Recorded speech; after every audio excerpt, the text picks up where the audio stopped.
তোমাকে একটু এই পাশ থেকে ও পাশ নড়াতে পারছে না।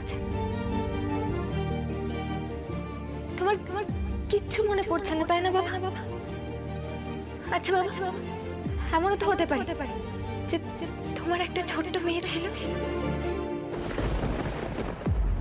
যে এখন অনেক বড় হয়ে গেছে, সমাজে হয়তো তার একটা আলাদা পরিচয় এখন। কিন্তু কিন্তু কিন্তু সে তোমার নিজে, এমন তো হতেই পারে বলো? পৃথিবীতে তো কত কিছু ঘটে বলো, তোমারও তো মনে পড়ে যেতে পারে যে তোমার একটা ছোট্ট মেয়ে হয়েছিল। আচ্ছা, তোমার কি কিচ্ছু মনে পড়ছে না?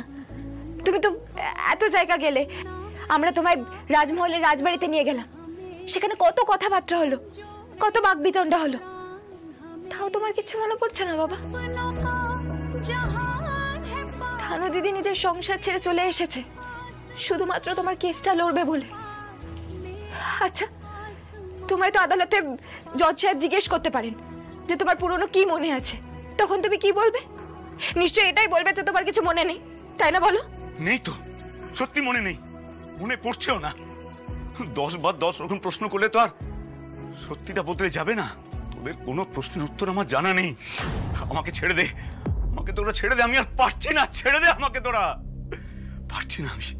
কিন্তু বাবা, এই জীবনের অর্ধেকটাই যে আমার তোমার সাথে থাকা হলো, তার কি হবে?